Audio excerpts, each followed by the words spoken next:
obviously, really, I think it's good news. I hope you think it's good news.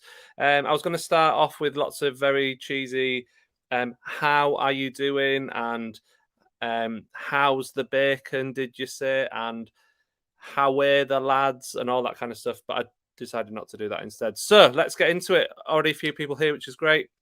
Good evening to Peter. Peter left quite a long message to begin with. I don't know if he's about at the moment. He left this before we started, actually. So basically, he's saying that he's very happy that we've got him, and yeah, we'll get into Eddie Howe. Obviously, we're going to talk about him quite a lot tonight, which is great. But I think he's a really good appointment for lots of reasons, and Peter agrees too. Evening, Sanel. Evening, Blakey. Yeah, Eddie Howe's Black and White Army. What's really nice is to see the fan base generally right behind him. I think it's really positive. And this is it, Blakey. We're at the point now where no Ashley, no Bruce. We've got a new manager in who it's the first manager to be appointed in over 14 years that hasn't been a Mike Ashley choice. And that has to be a good thing for Newcastle United Football Club. And I am delighted about it. Evening, Patrick. You're walking in Eddie Wonderland. I can't wait to hear the chants and the songs at him. I just know when we play Brentford at home in 2 weeks' time that he is going to get an awesome reception. I don't think he'll know what's hit him. Well, I hope so. I hope that the fans who were in the stadium put on a show for him, and I hope the team put on a show for him as well, and that we get the 3 points. Evening, James. Nice to have you with us. No more Lee Charnley. Is that happened, or is that what you're wishing for, Liam? Hopefully that will come sooner rather than later as well. Evening, Mark. Evening, Peter as well. You are with us, which is fantastic. James is buzzing with Eddie in charge, which is awesome as well. And how does it feel to have a head coach that does tactics and talk to players? And let's start with this point then, Liam, because actually it is so good to have a manager that does tactics, talks to players, coaches players. Let's be honest. I'm not going to get into the whole Rafa Benitez thing too much, but Rafa Benitez did do that, and he was pretty much the only coach that we've had.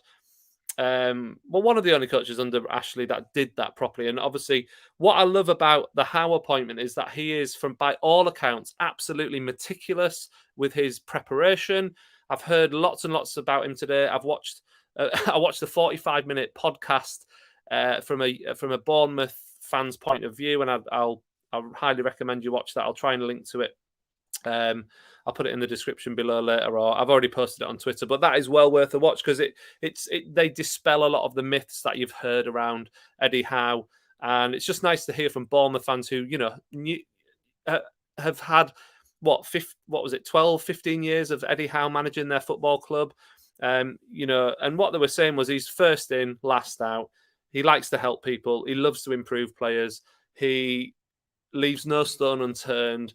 And he is just absolutely, he's the kind of hard worker that you want. And let's be honest, the last guy was part-time. He couldn't wait to get back to his home in Chester or wherever it was. And the club suffered as a result of it. So it's just amazing. And we're going to have a head coach who does tactics and talks to players. We can't be any happier than that. Evening, Kian. Kian's also right behind him, which is fantastic. And yeah, I've seen a few polls. I did a poll on my own channel, on this YouTube channel the other day, and I got like 88% were happy.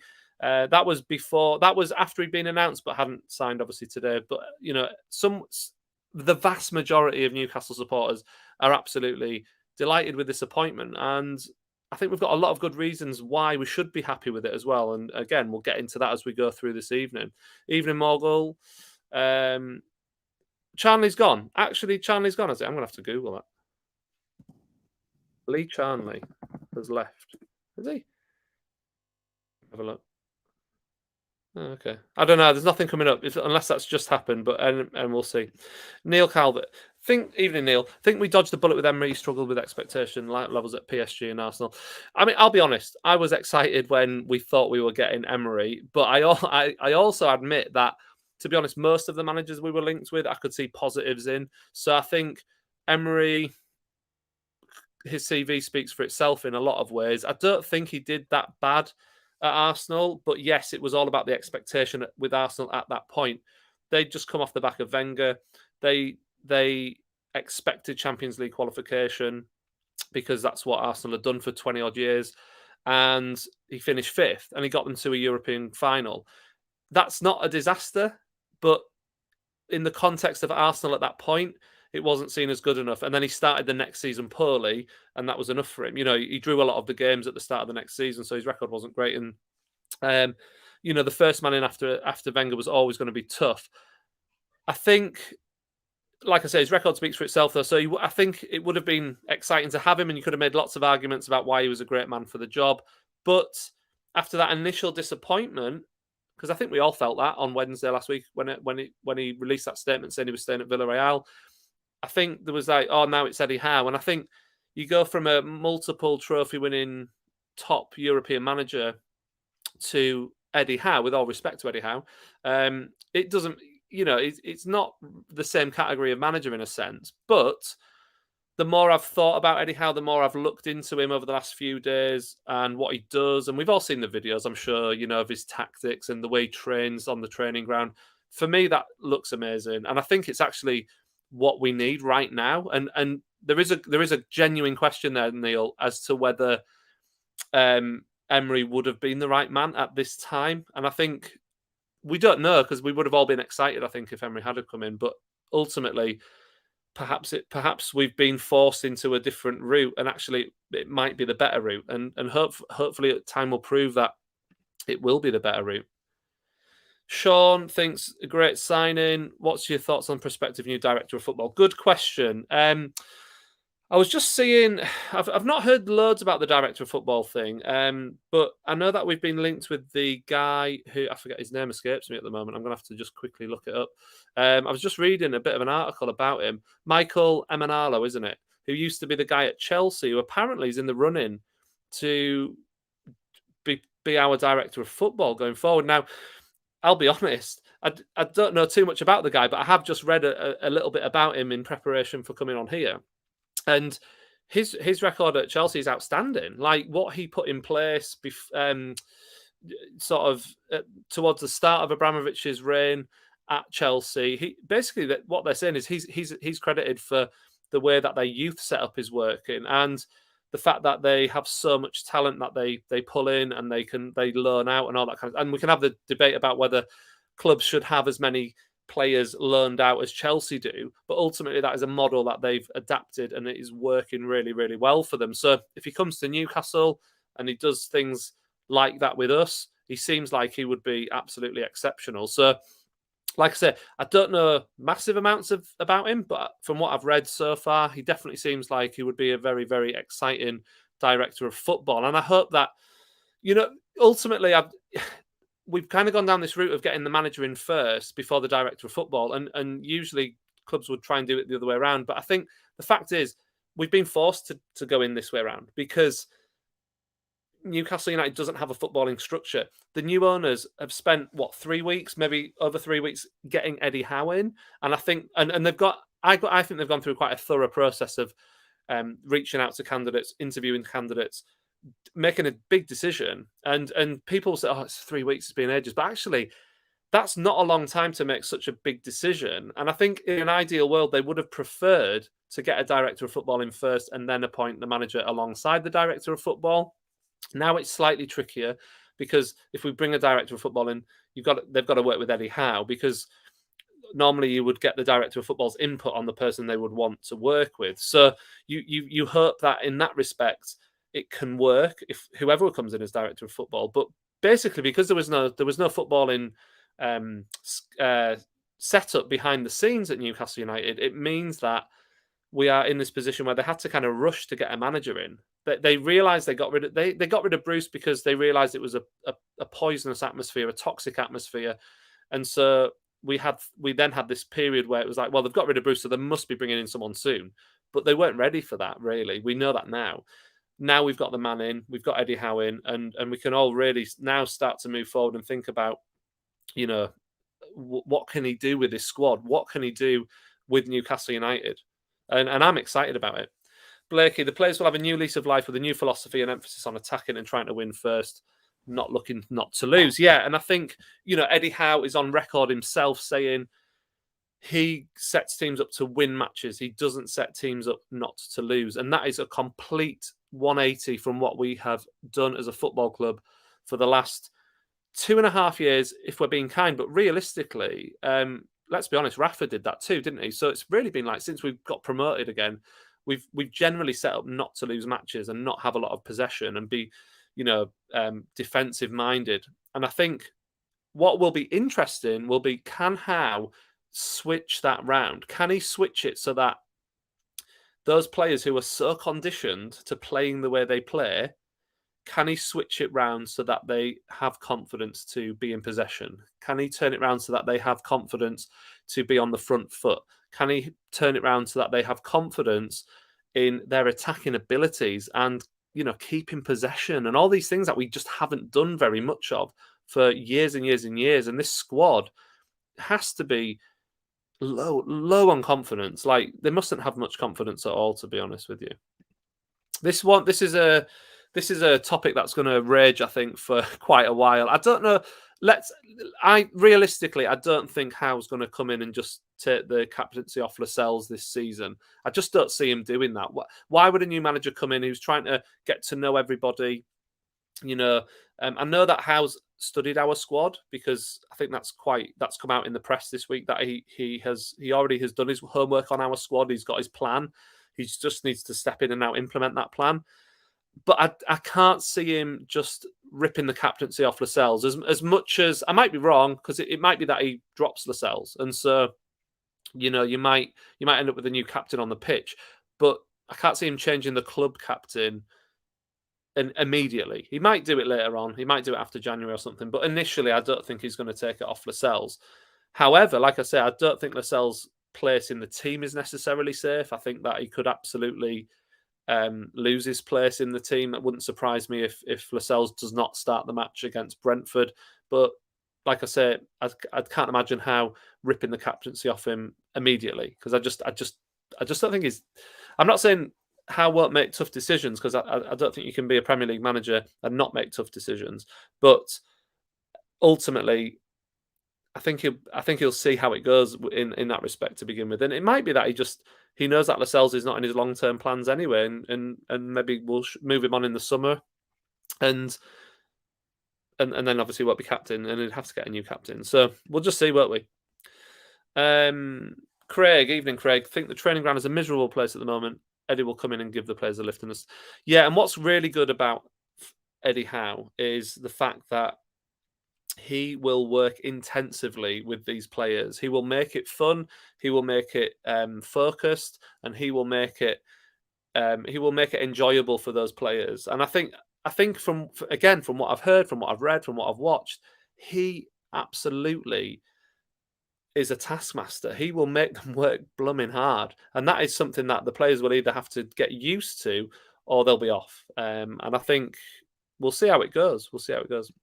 Cheers, Leo. I do believe you that he's gone, but that's fantastic news. If Penfold's gone, that's just fantastic news, because that means that the trio of Bruce, Ashley, and Charnley have gone, and obviously Charnley's role was to get the new manager on board. Then, wasn't it? That was clearly what his remit was, and now he's gone. So that's just fantastic. Absolutely great. Company's house confirmed he's gone. Excellent. I want every player to get a chance, including Joelinton and Jeff Hendrick. 3 half-hour training sessions a week would affect Messi. Fresh start for everyone. Yeah, Matt, there's a lot of sense in that. Look, we know that the players weren't training enough, and that was down to one man, and that was to suit his schedule and not the football club's schedule. And we know that Eddie Howe's not going to do that. Eddie Howe will be completely different to that. So, in terms of standards, the standards are already higher. They're already higher than they were 2 or 3 weeks ago, before Bruce went. And I agree. Clean slate for everybody. And I think, look, there's going to. I said this in one of my recent videos. There's going to be players who Eddie Howe. The first thing Eddie Howe has to do with that squad is go in there, speak to every single one of them, find out how the players feel, and find out which players are on board and which players want to fight and save this football club from relegation and which players don't, because he needs to know who he can trust when he puts them in on the team sheet. And if he doesn't think that some of them are going to pull their weight, they need to go. They need to be left out. They just don't. They need to be moved on in January, but they also don't need to be playing before that. Now, in terms of players getting a chance, if they've got the right attitude, I totally agree. Every player gets a chance, and even Jeff Hendrick, who I don't particularly rate, but we might see a little bit more from him. He might do a job for us in some way. Joelinton's a really interesting one, and I always feel like I have to clarify what I'm going to say about Joelinton, because I'm not his biggest fan. I don't think long term he's going to be a good, he's not. I don't think he'll turn it around at Newcastle and become like a regular who does a really good job for us. But I genuinely believe that he can and will do a job for us this season. I think his appearances off the bench in the last few games, and granted it's limited time, he has shown some decent stuff. And I'm not saying it's world beating stuff. I'm not saying he's a star player or anything like that. So I don't want people to take this the wrong way. But I maintain this because when you've just got to watch him. But I think people have got to the point with Joelinton where they don't actually want to watch what he does. But I think if you watch him in close control situations, he is one of the best players that we have in the squad when he's got 2 or 3 men around him. And he rarely gives the ball away in those situations. And there's lots of problems with his game. I'm not saying there isn't. He's not perfect by any means, but he has got something about him. There is a footballer in there. Whether it's worth £40 million is irrelevant. Doesn't matter. But he's better than what we've seen. But I believe that he's genuinely better than what we have seen so far from him. And I think, his pass to Wilson when Wilson got brought down as well, let's be honest, was fantastic. And it's the kind of thing we've been looking for from players for a long time. So for me, Joelinton absolutely gets a chance, because actually his attitude when he's come on those substitute appearances, I think, has been decent. And I know people, like I said, people will argue with me all day long that they think the opposite. But I can only give my opinion on what I see. And for me, I think Joelinton isn't as bad as what he's made out to be. He's not a striker, we know that, and he's not a world beater, we know that. And I think he'll go in the summer. But he can do a job for us between now and January, and maybe even towards the end of the season. Joshua, evening. This is a really good point as well. And I think, to be fair, most Newcastle fans are happy with this, but it's worth saying, that before the takeover, if someone had offered us how to replace Steve Bruce, we would have all snapped your hand off. What really impresses me about Howe, from what I've said, and this comes directly from the Bournemouth podcast I listened to earlier today. They said, look, he's a student of the game. He constantly strives to improve and change, right? So one thing they said was that the one thing that would concern them about all these things that I said about Eddie Howe is that his defensive records aren't brilliant. And that's the one thing that is a red flag to me. If you look at his defensive records, the Bournemouth teams that he had in the Premier League for 5 seasons always conceded about 60 goals, which is too many. But what one of the Bournemouth fans was saying was, look, he's a student of the game. He studies sort of religiously to get better and adapt himself. Like for most of his career, he's played a 4 at the back. But in the more recent years at Bournemouth, he switched to 3 at the back. And that's because he's changing. He's adapting as a man, as a manager. He's learning, he's getting better. It's like whatever job you do, the longer you do it, if you're proactive in your approach to kind of get better, then you will. And like my day job, for example, I'm a teacher, and I constantly do professional development. And I'm constantly trying to get better. And am I a better teacher than I was 8 years ago when I started? Absolutely, because I've worked hard at it, and I train, and I do stuff, and I implement stuff. And it's no different to what Eddie Howe does. So what really impresses me about him is that he will look at what he doesn't do well, i.e. in this year and a bit that he's had off, he hasn't done nothing. He's been all over the world studying, learning, getting better. And I think he will come to Newcastle with new ideas, and he might just say, "Look, my area of weakness was having a team that was hard to break down." So he might have ideas on how to change that. So I think we've got a bit of a gem here.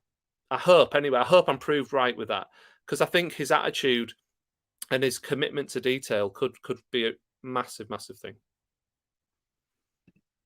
Yeah, Emery's time at Arsenal, bit like David Moyes at Man United. You don't want to be the guy who follows the legend, because that's never ends well, does it? Happier with Howe than Unai. Now let's clear out the remainder of Bruce's management team. Yeah, get rid of all the other coaches. A quick question for everyone who's watching: would you keep Graham Jones as a coach, or would you just get rid of him as well? Is he tainted with the Ashley regime to a point where you wouldn't be comfortable with him being around, or would you be happy for him to stick around because he has got good credentials as a coach, not as a manager? We know that, but I don't know. Love that, Eric. Lee Chanley have to pursue a career as a Harry Hill tribute act. I can't imagine he'll get much work doing that, but never mind. Overmars for director of football was favourite, but I read some reports that that's been kind of knocked on the head now. So fantastic. So Lee Chanley's been removed as director. Okay. Yes, because of course he was the director. So is he still at the club, or has he just been removed as a director? Hopefully he's left the club. Emery's the right man, but not for Newcastle. I love that. Yeah, that's. I don't know. We'll see. Emery is where we want to be in 6 years, and Howe is exactly what we need right now. I think I agree with that, Mark, and I think maybe this is just me kind of justifying it in my own head and kind of to rationalise it in my own head. But I think you're right. Like, I think Howe is what we need right now, and they were saying on 5 Live earlier that Howe has got the knowledge of lower league levels of football in this country. He's got the knowledge of the players in this country, and so he will know the type of players to keep a Premier League side in the Premier League, and it's exactly what we need. So I don't know. Like, we'll see, won't we? What do you think? I've just put together a quick slide just about potential targets, and let's have a little think about some of these. So these are just, I don't know if all of these are realistic. I mean, Ramsey in the middle is probably the one that you think maybe that's stretching it a bit in our current situation. But he's 30, 31, I think. I believe he wants to come back to England, so there's a possibility there. But maybe that's a long shot. I don't know. Maybe we're not quite at that point yet. Trippier has been heavily linked with us as a right back. Clearly, our defence is a massive area of concern, and a couple of centre backs that have been strongly linked with us. I would love both of those guys, Cody and Tarkowski. Now, Cody, are we going to be able to sign a Premier League captain from another team in the middle of a season? That's the only thing that makes me question whether that's possible. But I guess if you throw stupid money at them, I mean, let's be honest, Liverpool did it to Van Dijk, didn't they, in Southampton years ago? He was their club captain, I believe, at the time, and they obviously paid whatever was it 70 million, 80 million, or 60 million or something for him. I can't remember exactly how much they paid, but they threw a fortune at him and got him mid-season. So maybe Cody could possibly come.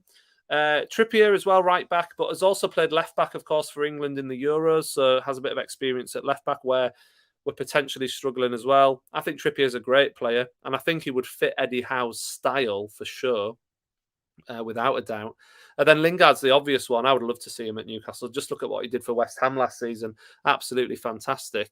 And he's not playing much for Man United, so could he be open to another possible loan with a potential, if we stay up, to sign permanently? Maybe we can. I don't know. There's there's a million players out there. People always say, look, who are Newcastle going to attract? Well, we will attract players. There's always going to be people who want to come to the club. There's always going to be players wanting football, and there's ways around it. Yeah, we might get relegated. And if we get relegated, we've got the best manager, I think, in place. I think this is what was it Mark was alluding to earlier.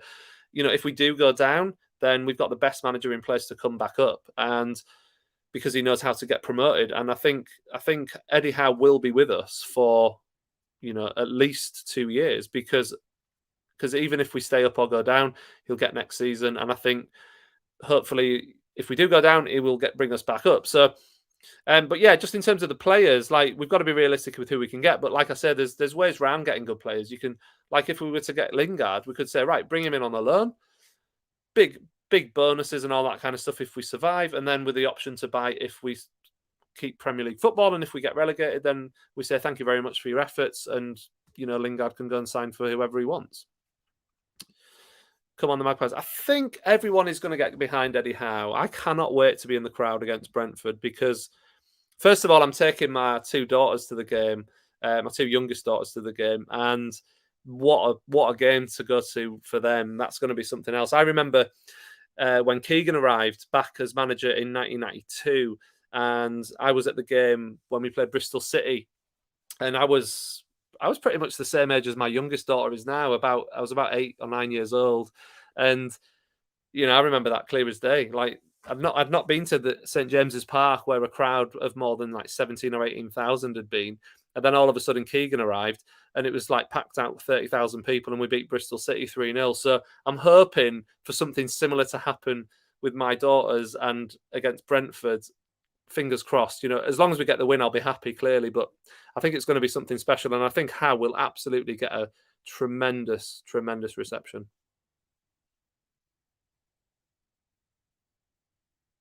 Yeah. So, sorry, I'm just clicking on these. I haven't actually read some of them. Yeah, so this is an interesting point. So if Howe does well with the money he'll have available, we don't need to look for the supposed next level manager. Yeah, I keep hearing this, and it's been in my head all day, this actually, because I've got a friend who supports Man City, and he keeps saying, "Oh, Howe will be your your Mark Hughes or whatever." And then he'll steady the ship, and then you'll get someone decent in, like they got Mancini and didn't they? But this is what I'm thinking, like maybe that will happen, and maybe Howe will do what he needs to do, and then we'll move on to someone bigger and better. But I actually think Howe has this. I think there's a sneaky chance that Howe has the ability to be like he could be with us for a long time if he does a good job, keeps us up, improves us, gets us in the top half. If we keep improving under Howe, and he is as dedicated to this football club as we believe he's going to be, and he does the right things, yeah, I think he's underrated. And like you say, he was linked with the England job when Southgate got it, heavily linked with it. And you don't get linked to the England job if you don't have something about you, So let's, we'll see how it goes, and I hope that for his sake, I'd love him. I'd love to just have a manager who does a great job for us and wins us loads of stuff for like 20 years. Let's hope he's that. Let's hope he is that man. Then we don't need to worry about signing another manager. But we'll see, won't we? This is the best time to play Brentford. They're on poor form, and we should have that new manager bounce. Right. So yes, absolutely, Liam. So listen, Brentford, Norwich winning at the weekend was not a bad result for us because it kept Brentford within 7 points of us. If Brentford had have won, they would be at 10 points ahead of us. Now, 10 points is obviously 10 points.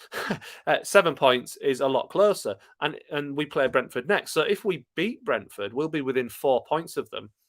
And basically that means that regardless of any other results, if we beat Brentford, we will be closer to that safety zone than we were at the start of play. Because we're currently 5 points adrift. If we beat Brentford, we're guaranteed to be 4 points at worst. So that's an improvement. And also it drags Brentford down into that relegation fight as well. So just talking of the next matches, these are them. Brentford, obviously at home, Arsenal away, Norwich, Burnley at home. Now, that is just that Eddie Howe couldn't have asked for a better run of fixtures to begin his career at Newcastle, right? But the pressure's on because of the situation we're in. So he doesn't really have any wriggle room to get this wrong, in my view. I think, like I've said previously, it's unlikely, let's be honest, it's unlikely that we win all 3 home games. I think we've got to be realistic about that. There's a chance we might, but realistically, we're not going to do that. But if we can win 2 of them and not lose the other one, then That is massive. That is massive. And I would even argue that if we win one of them and don't lose the other two, that's also not a disaster. Because as I keep saying, the only thing that matters is not our position at the moment at this stage of the season. What matters is the gap to safety between now and January. And all we have to do, I say all we have to do as if it's easy. What we have to do is make sure that that gap does not get too big, does not get impossible to overcome. We don't want to go into January with a gap that is 9-10 points. If we do, then we're knackered, basically. But if we can keep that gap to 3, 4, 5 points in January as a worst case scenario, then I think we've still got the ability to get out of it. I really believe that. And actually not losing, because of the effect that has on points, not losing to Brentford and Norwich and Burnley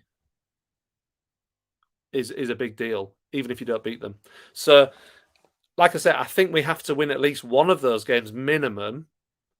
But if we win one and draw two, that's actually not the worst place to be in. So when you look at it logically, and just wanted to show you this one as well quickly, because we know that December's tough, right? It's a tough, December, sorry, is a tough month. We know that. But I think we might surprise people. I don't know. We might pick up some points in December. But then we've got this run of games in January and February. When you look at it, you think, right, okay, well, Southampton, Watford, and Leeds. They're games that are, there's points available there. Everton at home, Villa at home. The only one on that one that really frightens me at the moment is West Ham away. But who knows what kind of form they'll be in February? It's a long way away. And Brentford away. So yes, December looks crazy. Leicester away, Liverpool away, Man City at home, Man United at home, and then Everton away. That's hard, but there's points to be had. I do believe that. I do believe that. That's really interesting, Neil. Juventus considering terminating Aaron Ramsey's contract to save money. Think he's had a quiet chat with Eddie. Maybe he has. Maybe that wasn't too unrealistic. I don't know. It depends. I mean, like I say, I think he's 30 or 31 now. So it depends, I guess. If a team comes in for him and they're playing European football, it's hard to see how we might compete with them. But then you'd think, who in that position would bring him in and actually play him regularly? We might be able to offer him regular football on a short-term deal. Maybe it's not impossible. And he's a kind of box-to-box midfielder that we would be absolutely crying out for. If Eddie can win us the first two games, it's a good start, especially the Brentford, Norwich, and Burnley games. Yeah, I agree with that.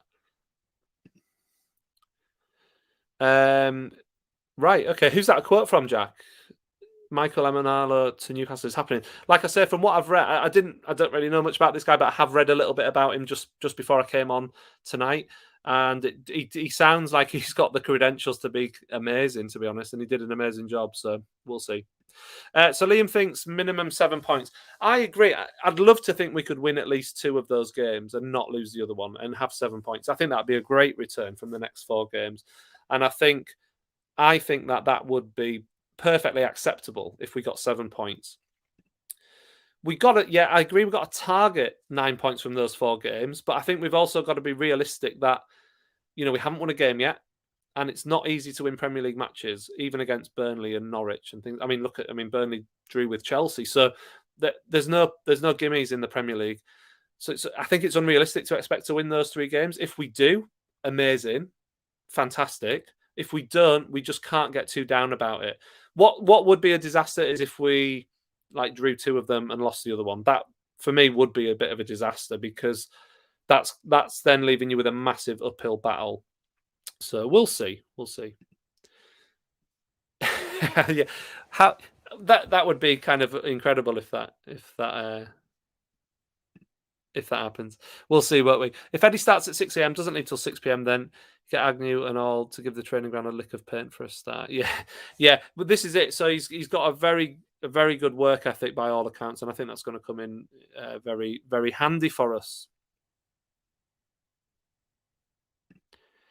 Do you think having Jones stay is a good idea, or should he be moved on and let Eddie do the business? Yeah, but what I was saying is like in terms of in terms of like him as a coach, I think he is a good coach to be fair. But if he's under direction from Eddie Howe, maybe he can do a job. I don't know. It's just whether he's too tainted. If he is he a bad presence? I don't know. I don't know what the players think of him really. Yeah, I don't know about centre forward, but I think there's definitely a potential for Sam Maximum to play a more. Although to be fair, Sam Maximum plays his best, in my opinion, plays his best football on the wing.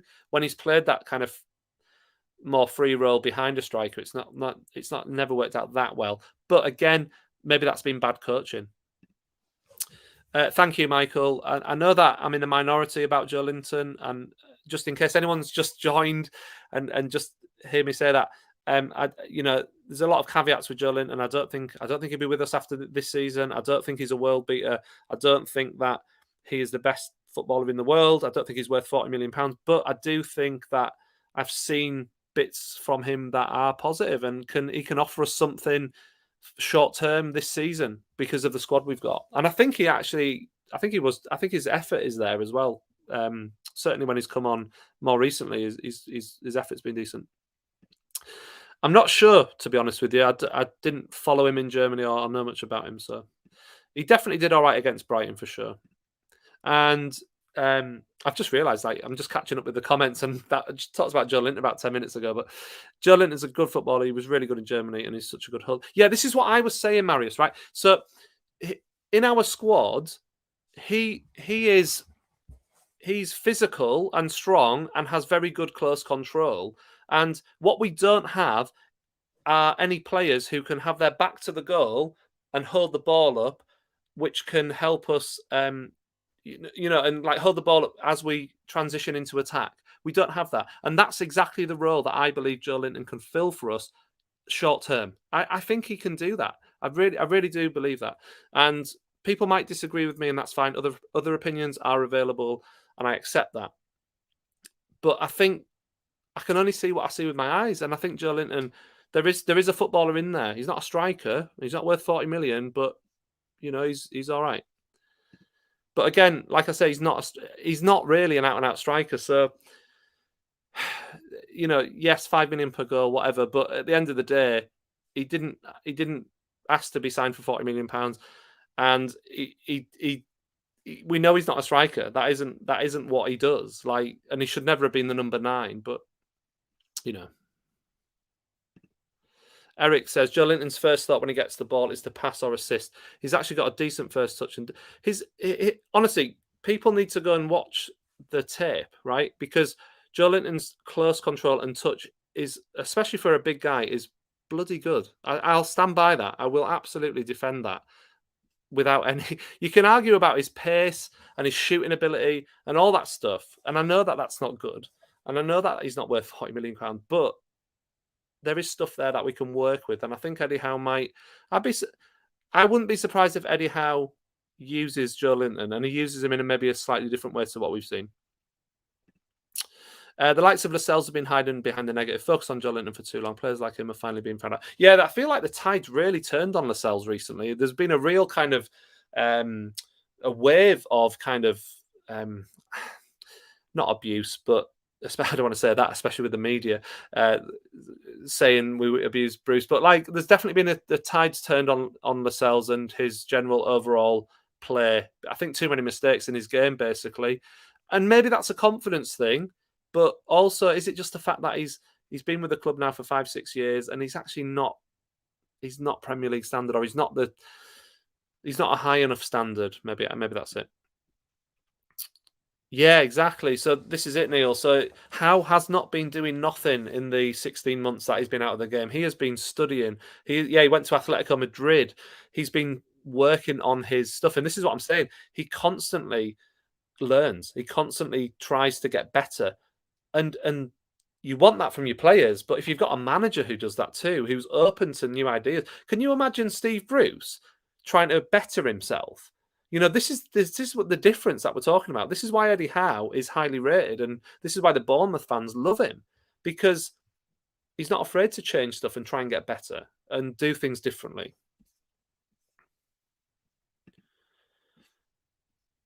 Yeah, like I said, I'm not defending Joelinton as a great footballer. Please don't get me wrong on that one.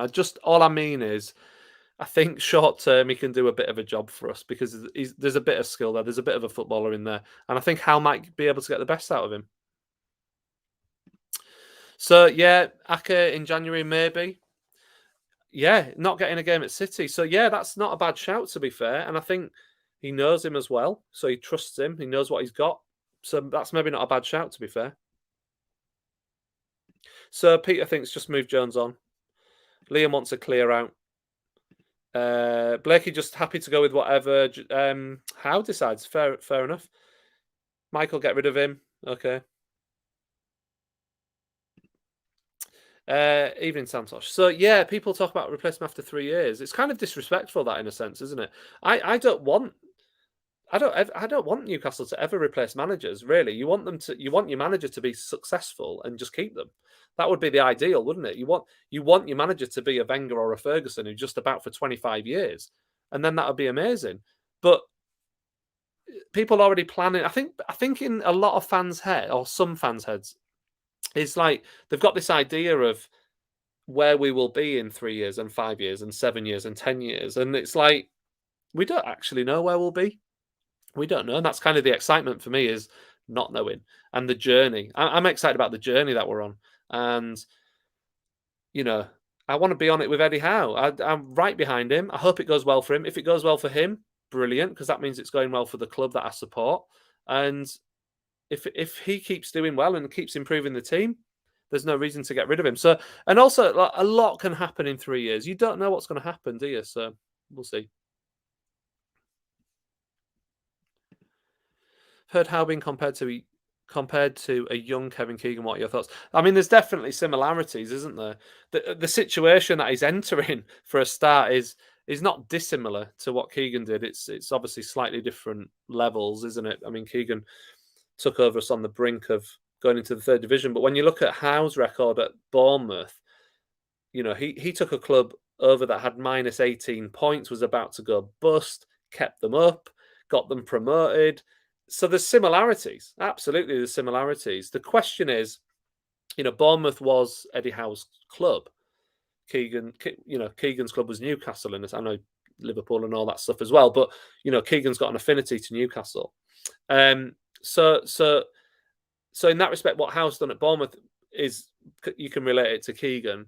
Howe has no links to Newcastle, right? He's got none. So maybe it's slightly different in that respect. But what I do believe is that I think he's the kind of personality who Newcastle supporters will get on board with, because I think he will get the club. I think But again, going back to what Bournemouth fans say, Eddie Howe understands what a club means to a community, and I mean, is there any other club?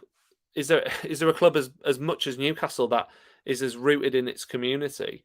I'd argue that there maybe isn't, and I think if Howe understands that, if he understands the fundamental nature of what Newcastle United is in its community, he's won half the battle already. If he understands that what Newcastle United fans want is for people to pull on the black and white shirt week in, week out, give 110% and give everything for that badge and demand it from the players, he's won half the battle.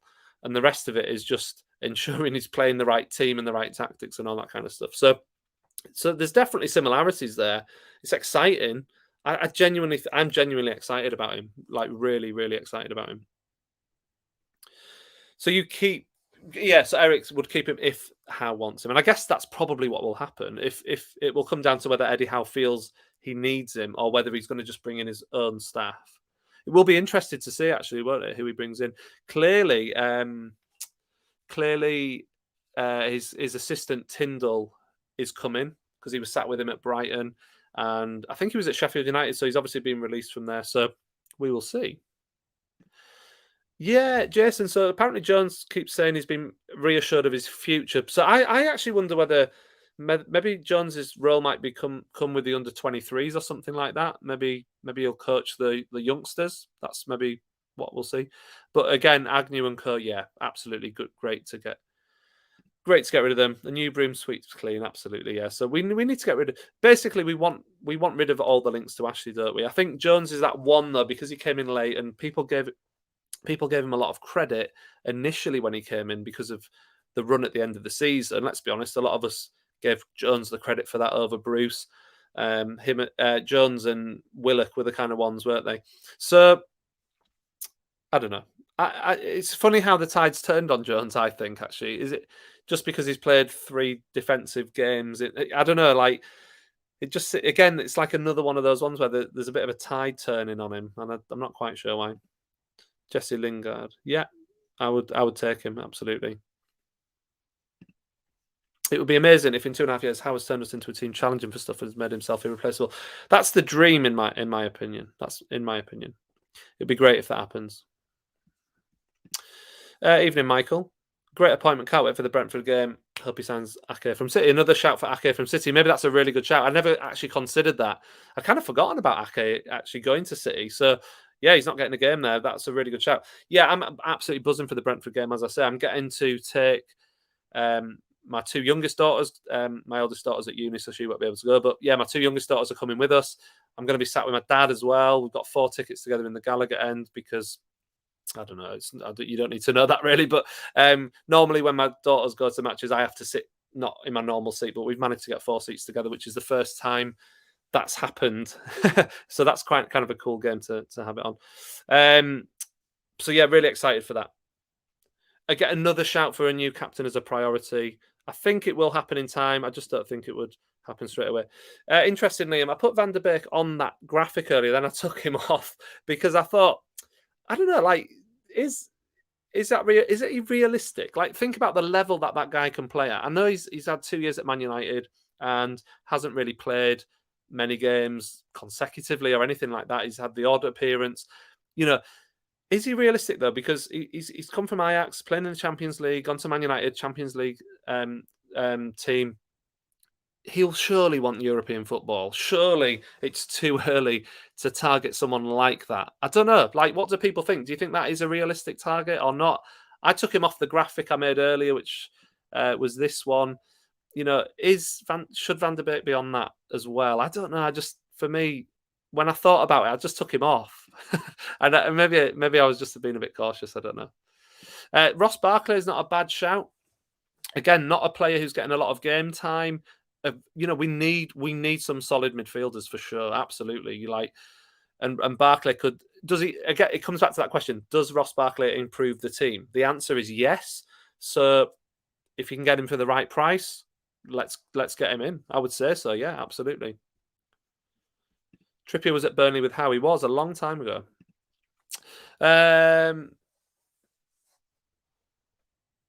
Okay, yeah, okay. Thank you, Keith, for clarifying that. So Charnley's not a director anymore, thank God.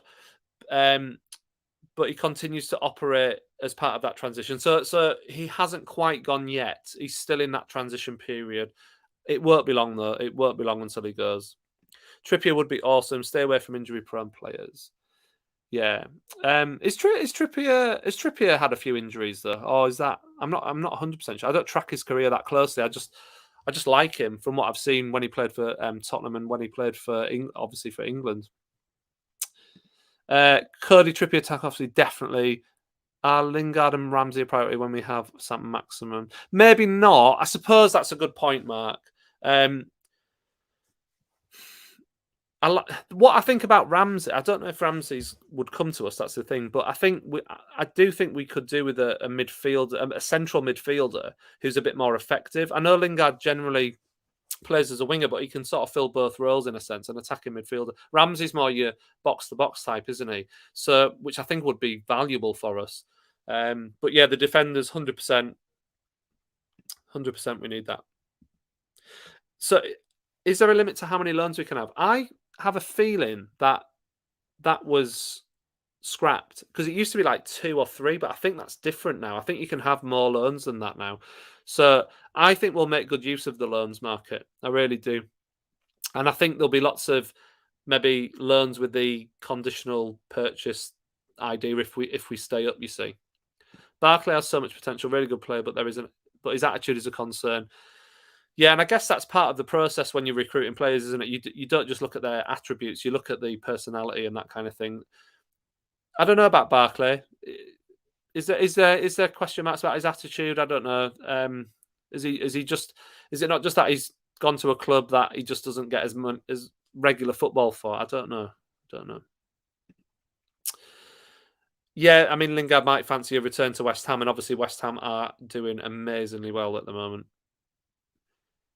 You're making me you're making me feel like my first game was also when Keegan arrived. But when Keegan arrived, it wasn't my first game. My first game was in September 1990, and we drew 1-1 with West Ham, and I sat on the barrier in the Gallagher end.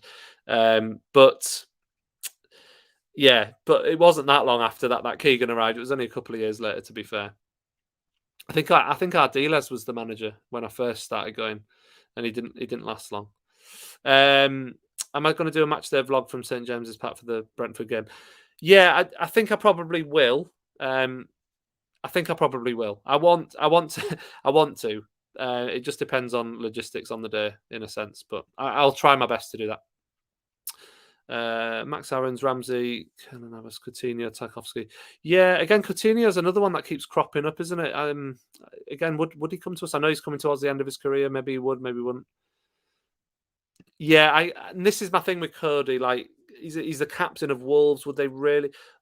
Someone said money talks, but really, like, would Wolves want to lose their captain? He's such a I rate him a lot. Actually, I think he's a great player. So I'm sure Wolves do as well. So I don't know. Maybe he wouldn't come. Yeah, yeah. This is it, and this is what I was saying at the very beginning of this stream. Was the first thing that Howe has to do is find out who in that squad is up for the fight, who's up for the fight to keep Newcastle in the Premier League, because whoever isn't will need to be frozen out and removed from the club, because we don't want that kind of negativity here, right? We need to get them out, and we need players who will absolutely know how to fight in the Premier League and how to keep a team up. And yeah, Cody Tarkowski absolutely would do that. Ake from City is a really good shout. I've not actually seen us linked with him, and I've not even considered him. But yeah, obviously with his links to Howe, we'll see. Jack Wilshere to show things up. Not sure about Wilshere, to be honest. I don't know if he's finished, to be honest. Sometimes things just click, like Keegan did. No one really expected that to happen. Hopefully, Howe has the same effect. It is an unknown. It is all an unknown at the moment, and time will tell. We all have hopes and wishes, and no one actually knows what's going to happen. But yeah, it would be really good if it did happen. I mean, again, having been on that journey as a fan through the Keegan years, oh my god, if we could even get close to that kind of thing again, it would be amazing. Hi, I'm a United fan. I'm a United fan as well. I'm a United fan. Yeah, I get it. I know you're a Man United fan. Sorry, I get a bit annoyed when people just say United for Man United. I can see in your profile picture though that you got a Man United player. Who would we be willing to take from our club in January? Well, let's be honest here. You've got your entire squad is better than our squad, so we'd probably take most of your players if we could. We're talking different levels here, aren't we? I know Man United's issues.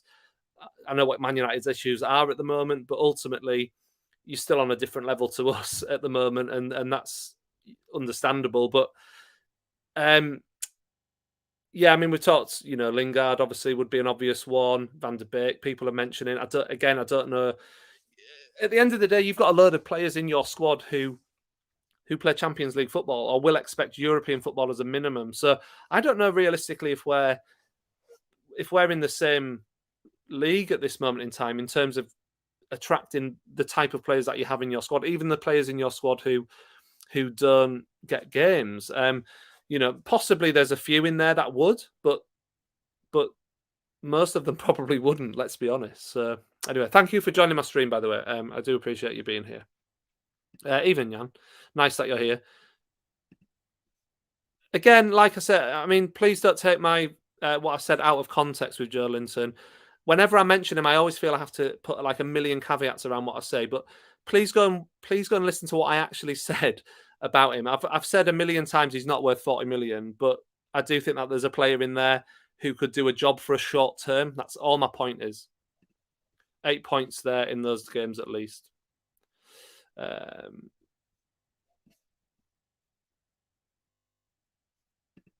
Is that right? I've not looked at Leeds' actually.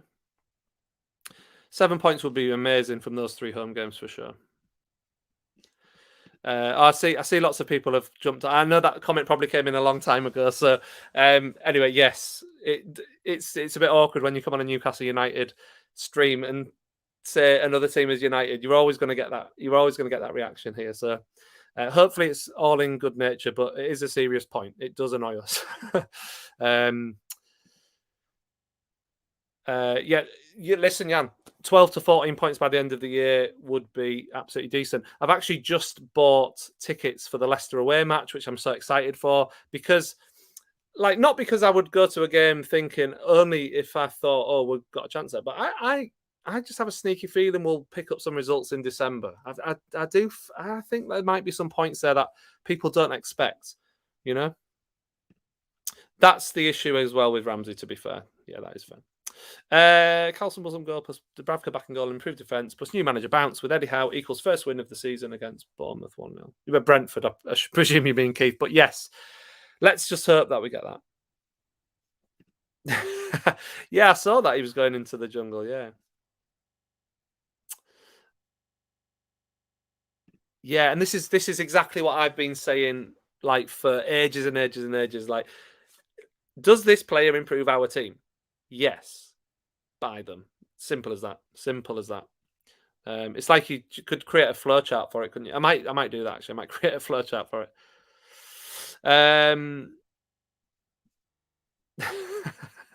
Sorry, just reading some of these comments. Brilliant. Graham Jones for Aston Villa. No one knows how much money we can spend. People think it's up to 190 million. I don't think we'll spend anywhere near that. I think there'll be some. I think I said this the other night, but I think we'll sign 5 or 6 players, and I think half of them will be loan signings, and I think half of them will be permanent signings. I'm so glad I'm not alone on that. Like I say, caveats and other opinions are available. I get that, but Steve Bruce to Villa. Yeah, I don't think they'd want him back. Let's be honest. The Villa fans were about the only people sticking up for us when we were going through all that rubbish with Bruce from the media and other fans. The Villa fans had our back on that one. We have to accept that. That is confidence, Sean. I love it. 10 points from the next 4 games, taking a point at Arsenal. Come on. That would be fantastic. So Arsenal are going well, though, to be fair. It's going to be a tough game, that one. So I think we win v Norwich and Brentford, but Burnley's good at the moment. We'll never go. I don't know. Yeah, I mean Burnley. I don't know if Burnley are good, but they certainly they've won and drew again. They won a game and then drew against Chelsea. So then they're no pushovers. That's for certain, and it's not going to be easy. It's not going to be easy. Evening, Tony. I'm a Hammers fan, but I'm pleased that Newcastle have new owners, new manager, and finally new direction. Thank you so much. Thanks, Tony. I appreciate that. And good luck to West Ham. It's genuinely great to see West Ham doing quite well. I've said this before, and I do mean this. West Ham, out of all the London clubs, are the one that don't have any issue with, really. I always really wanted to go to Upton Park when you played at Upton Park, and I never got the chance to go. So I'm disappointed that I never got to do that. But I used to love watching West Ham on Monday. This is random, a little bit random, but West Ham always used to be on Monday Night Football a lot in the 90s. I just seem to remember watching loads and loads of matches where West Ham were playing at home at Upton Park. And the atmosphere was always amazing. And Julian Dix was always smashing in a penalty. And it was just looked awesome. And I never got the chance to go to Upton Park. And I kind of regret that now. But maybe I'll get down to the new stadium at some point. But yeah, good luck to West Ham for the season. It'd be great actually if West Ham could finish in that top 4 this season. I'd be chuffed for you if you did that. I wouldn't go that far, but I've said what I've said. He's not the only Championship player, is he? Okay, so we're going back to the Lee Charnley thing. I'm confused because I'm on here. So has he had his contract terminated, or is he just not a director anymore? because it seems to be mixed messages, and I can't quite figure out if he has actually gone. What's my accent? My accent is it's a Yorkshire accent. Again, this hasn't come up for a while actually, but I may as well explain it. So basically, like, I live in Scarborough in Yorkshire. I've lived here all my life, and but my entire family are from Newcastle in the northeast. It's just when I was a child, my dad moved for work, and this is where I've grown up. But I've been a season ticket holder since I was like 8. I don't need to justify myself, but people do ask sometimes. Evening, Bournemouth fan, please be patient, but Eddie needs time to get the fitness up for these players. To be fair, I think we've already seen an improvement in the fitness since Bruce has gone, and I think, to be fair to Graham Jones, that is one thing that we've seen an improvement on. That players are a little bit fitter already. So hopefully, that's going to set us up. For another 2 weeks before our next game, the players will get a bit fitter again. So yeah, you're right though to say that our team are generally not fit enough, and but you will have the team that plays the attractive, attacking, winning football. Best wishes. Thank you. And the Bournemouth fans have been amazing from what I've seen about Eddie Howe. You obviously, I mean, why wouldn't you? But you clearly hold him in such high regard, and it's understandable with what he did for you. But yeah, just thank you, and I just hope that attacking football can come this season, and that it also works for us and keeps us up. So fingers crossed. But thanks for joining my stream as well. Appreciate it very much. Okay, I don't know what's going on here. Anyway, I can't see all the comments, to be fair. So it's not a Leeds accent. It's really not. Yeah, lemon tops and donkey rides. That's all we do in Scarborough. Yeah. Born in Newcastle, moved to Brid, moved back to Newcastle in 2001. Mad with the Yorkshire accent. I can't help my accent. Like, it doesn't make me any less of a Newcastle supporter. I still got a season ticket. I still go to games, and even if I didn't, I'd still be a Newcastle supporter. Other things. Kieran Tierney lost his place. Could we get him? Yeah, possibly. Like I said, we're going to be linked with 1 million players, aren't we? So, we'll see. We will see. Evening, Andy. That's my brother. Just do what I do and have a Geordie accent up your sleeve. There's no way I'm doing a Geordie accent on here because I'll just make a fool of myself. Keith says, "Are you gutted we won't get to see a Tyne-Wear derby this season with Sunderland getting knocked out of the FA Cup first round against Mansfield on Saturday?" I'll be honest with you, I am not one of these people who enjoys the derby games. If we never played another derby game against the Mackems, it wouldn't bother me. Genuinely, I can't stand them. I hate the feeling of them, and that even when we were winning them regularly, I couldn't stand them. I do hope the next time we play them, though, we do just stuff them. Yeah, no, it's fine. Thank you. I appreciate that. People do ask. It's fine. It is just an accent. Is that right? Sounds a bit random. Love a lemon top. Yeah, lemon tops are awesome. Appreciate that. The Berlin ground is raised to the ground. Only a road and a bench reminds people it was there. Yeah, that's really sad. Like I say, it just always struck me as like just a proper good old-fashioned ground with a really good atmosphere. And I think, every time a team moves to one of these new stadiums, we lose a bit of that from English football. And that, I think, for me, that's sad. As someone who loves football stadiums and all that kind of stuff, like losing that heritage that we have is sad. But ultimately, life moves on. People have to progress. Clubs have to progress. I get it, but it's still a shame. It's still a shame. Well, you've been all over the place. Bournemouth as well. What a coincidence. Loads of people from all over. Wolverhampton spot Newcastle for 35 years. There you go. Evening, John. It's all good. Todd, I have discussed Joelinton quite a lot during this earlier on. So if you weren't part of the stream earlier on, go and watch it at the end and see what I have to say about Joelinton. But all I will say in a very short way is, yes, I do believe that he can do that. But I will also say, just so people don't get annoyed, that I don't think he's worth £40 million, and I don't think he's a world beater. Okay. Fair enough. Like, people miss the derby games. I know lots of people love the derby games. I'm just not one of them. Mark's got a Leeds-ish accent. See, there's all about it. It's beautiful, you know. We're gonna have to get used to more fans joining the club who have various accents, and you know, it's fine.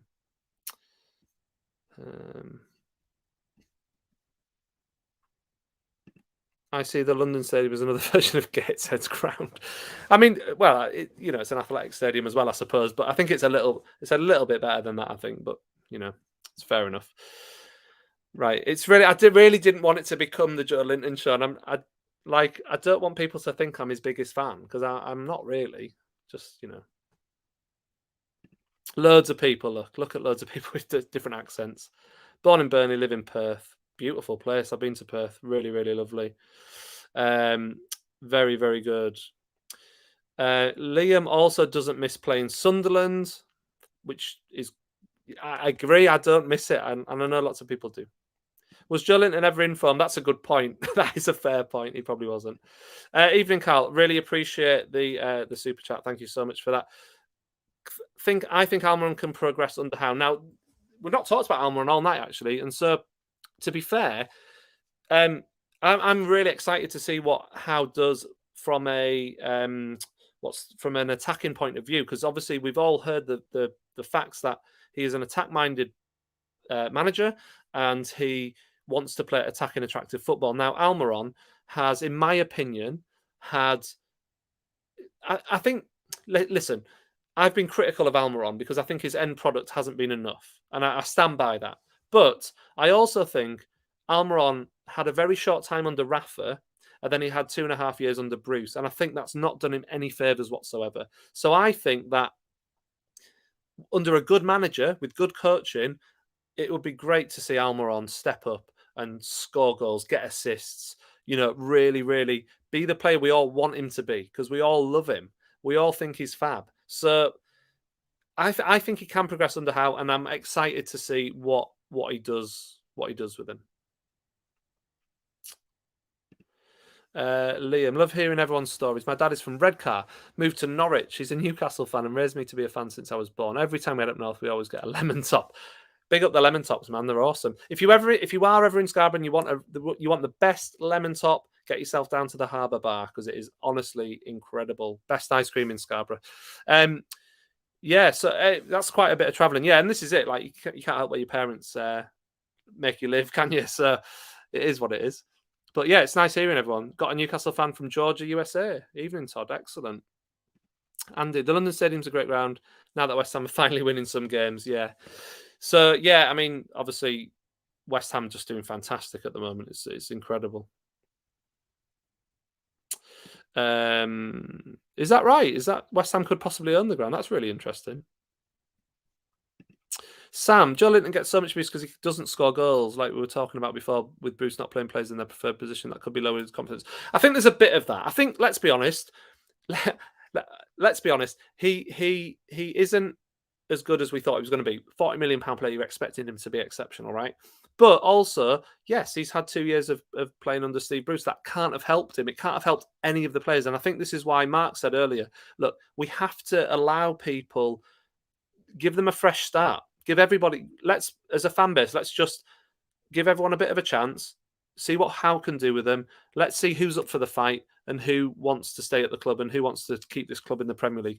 We know that most of the players in this squad are going to be gone within 2 years anyway, and that's fine. But at the moment, we've only got what we've got.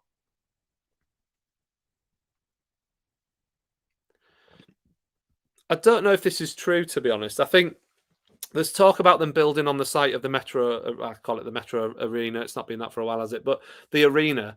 So not quite the quayside, but I don't know if that's actually in the works or whether that's just something that has cropped up since the takeover rather than an actual solid plan.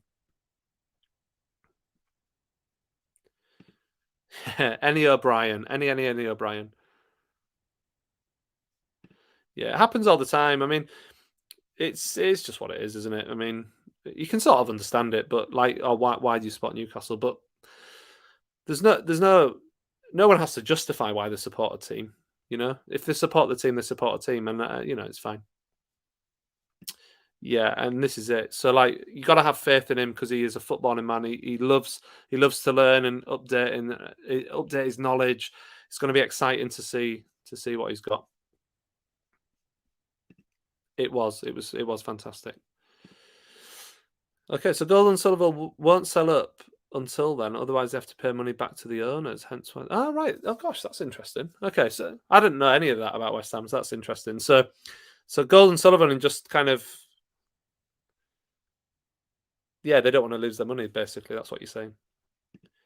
Give everyone a chance. Give peace a chance. Give love a chance. All that stuff. This came up earlier, Link. I think I do expect him to stay as captain in the immediate future. I'd be surprised if Howe removed the captaincy from him this season. He might possibly do it after January if he brings his own players in. He might think there'd be a better choice of a club captain. I don't think Lascelles' place in the squad is safe. In the first team is safe though. I don't think he'll have the club captaincy removed from him until the end of the season. But his actual place in the team, absolutely at risk. Yeah, I do believe that.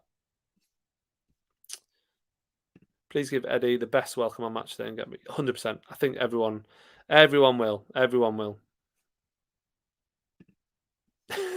West Ham have got an unbelievable deal on the essentially legal theft. So many dodgy deals. Listen, I wasn't even going to do a live stream tonight, so thank you so much for everyone who has joined me. It's been fab. I've really enjoyed it, and an hour and a quarter nearly has passed, which is crazy. Half of that's been about Joelinton.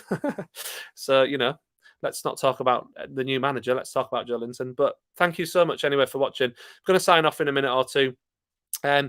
Hopefully lots more news to come out this week. And yeah, can finally start getting excited again. And hopefully Howe can get this team. Yeah, hopefully he can get this team firing. And thank you, Mark. Another great newsletter this week. Thank you. Don't forget my newsletter. Link in the description below. It's free. It's released on a Friday. I look at the coming game for Newcastle. There's a bit of trivia. There's always an article about recent events at Newcastle and my opinion on it. So if you want to read that for free and have it delivered into your email, just click on the link below, the Substack link, and you can get it. Yeah, so my next one it'll be out on Friday morning, usually delivered at 8 a.m. It's straight into your email address. So thank you very much. Yeah, and don't forget to hit the like button. That spreads it to more people. So thank you so much. Have a good evening, everyone. And I'll see you really soon for another video or another live stream. That's what I should have said.